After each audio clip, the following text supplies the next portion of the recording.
சம்பவத்தை அவர்கள் கேட்கும்போது இன்னும் அவர்களுக்குள்ளாக பயம் அதிகரிக்கிறதை நம்மால் பார்க்க முடிகிறது. பாருங்கள், திடீரென்று ஒரு மனிதர் நன்றாக இருந்தார். இரவு தூங்க போகும்போது மறுநாள் காலையில் எழுந்திருக்கவில்லை. திடீரென்று சொல்லி அவருக்கு நெஞ்சு வலி ஏற்பட்டது. அப்படியாக அவர் மரித்துப் போனார் என்று சொல்லி இப்படி அதிர்ச்சிகரமான செய்திகளை கேட்கும்போது மீண்டும் அவர்களுக்குள்ளாக பயம் அதிகரிக்கிறது. அவர்களுக்கு வந்தது போலதான் எனக்கும் நெஞ்சு வலி கடந்து வந்தது.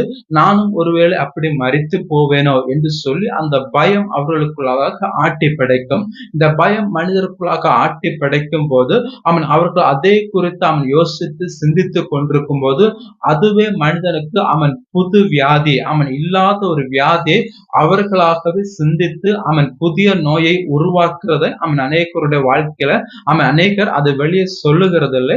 யாருமே இந்த விஷயங்களை இந்த